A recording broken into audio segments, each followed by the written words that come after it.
Selam bарлықтарыңызға. Бұл сабақта Code Force Round 944 контестінің есептерін шығарып жалғастырамыз. Өткен сабақтарда А мен Б есептерін шығарып едік.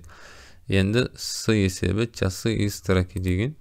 Мына жерге бізге 4 сан беріледі екен. А, Б және С, Д сандары.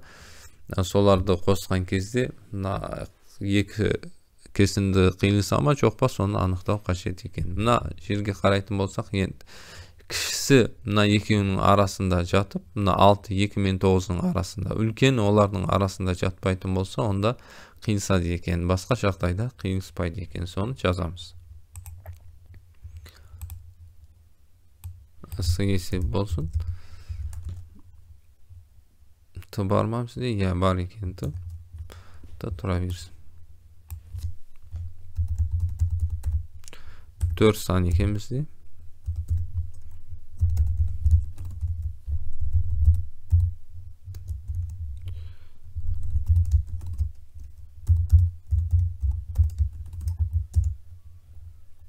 А мен Б'ні бөлек алып, сұрыптап алам.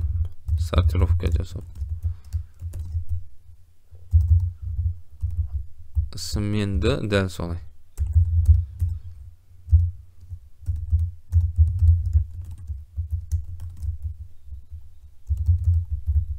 Сұрыптап алған соң енді шарт жазамыз. Егер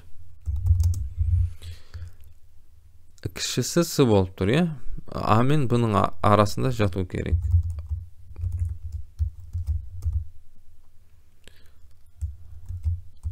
Солай болса, және үлкен олардың арасында жатпайтын болса,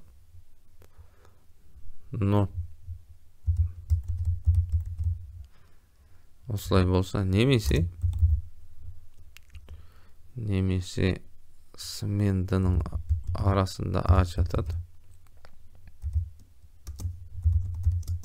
Және С мен D'ның арасында Б жатпайды.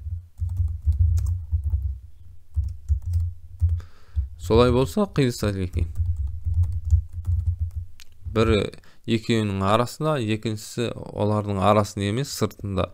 Олардан екеуінің арасында жатпайтын болса, бірінен екеуінен де үлкен болуы мүмкін. Қысқасы, екеуінің арасында жатпайтын сан. Екеуінен де кіші болуы мүмкін. Print yes.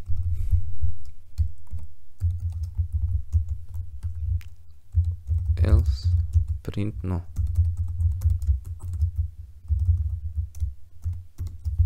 Тексеріп көрейік.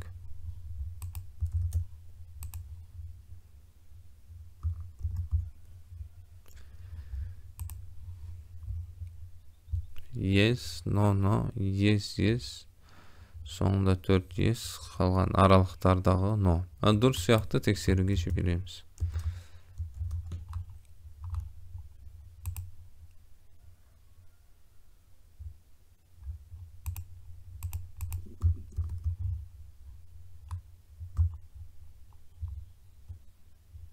Осындай код болды.